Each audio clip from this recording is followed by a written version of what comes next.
Super കൺമണി സീരിയലിലെ latest promo വിശേഷങ്ങളിലേക്ക് എല്ലാവർക്കും സ്വാഗതം. അങ്ങനെ കൃഷ് കൺമണിയെ വീട്ടിൽ കൊണ്ടാക്കിയതിന് ശേഷം തനിക്കിനി പാരീസിൽ നടക്കുന്ന ഫാഷൻ ഡിസൈനിങ്ങിൻ്റെ ലോഞ്ചിന് പങ്കെടുക്കാൻ കഴിയില്ല എന്നുള്ള സത്യം കൃഷിൽ നിന്നും അറിയാണ്.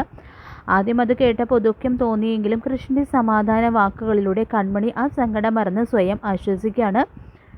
അല്ലെങ്കിലും കൃഷ് അടുത്തുള്ളതാണല്ലോ കൺമണിക്ക് ഏത് പാരീസിൽ പോകുന്നതിനേക്കാളും വലുത്.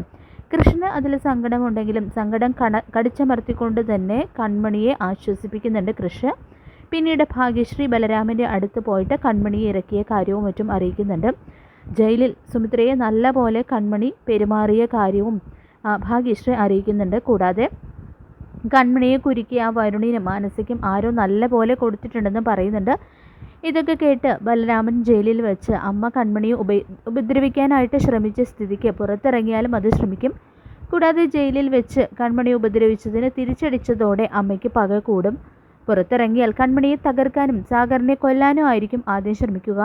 സാഗറിനോട് സൂക്ഷിക്കാൻ പറയണം, പിന്നെ കൺമണിയോടും സൂക്ഷിക്കാൻ പറയണം എന്നെല്ലാം പറയുമ്പോൾ ഏട്ടൻ ഒട്ടും പേടിക്കേണ്ട, സാഗർ സാറിന് ഒരാപത്തും പറ്റാതെ ഞാൻ നോക്കിക്കൊള്ളാം.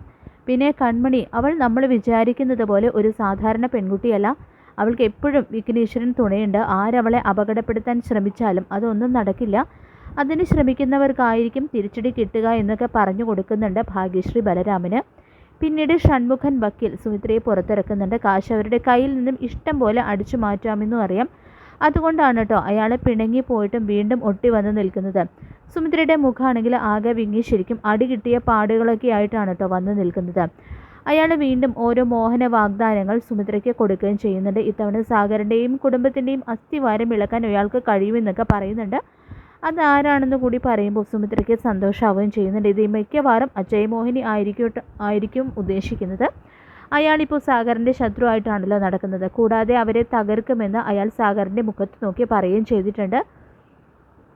കൃഷാണെങ്കിൽ കൺമണിയുടെ സങ്കടം കണ്ട് കൃഷ്ണനും സങ്കടം വന്നിട്ടാണ് വീട്ടിൽ വന്ന് കയറുന്നത്. ഇന്ന് എന്തായാലും രണ്ടിലൊന്ന് തീരുമാനിക്കണം. അച്ഛനും അമ്മയോടും ആ കാര്യം തീർത്ത് പറഞ്ഞ് എത്രയും പെട്ടെന്ന് കല്യാണം നടത്തണമെന്നൊക്കെ വിചാരിച്ചുകൊണ്ടാണ് കൃഷ് വീട്ടിൽ എത്തുന്നത്. അപ്പോൾ സാഗറും സുജാതയും ഉള്ളപ്പോൾ തന്നെ എനിക്കൊരു കാര്യം പറയുകയാണ്.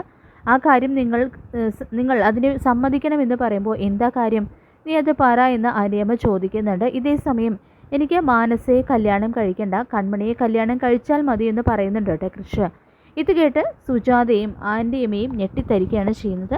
അങ്ങനെ സൂപ്പർ കൺമണി സീരിയലിലെ വളരെ ഇൻട്രസ്റ്റിംഗ് ആയിട്ടുള്ള എപ്പിസോഡുകളാണ് വരാനായിട്ട് പോകുന്നത്. ഈ റിവ്യൂ ഇഷ്ടപ്പെട്ടെങ്കിൽ ലൈക്ക് ചെയ്യുക, ചാനൽ കൂടി ഒന്ന് സബ്സ്ക്രൈബ് ചെയ്ത് സപ്പോർട്ട് ചെയ്യുക.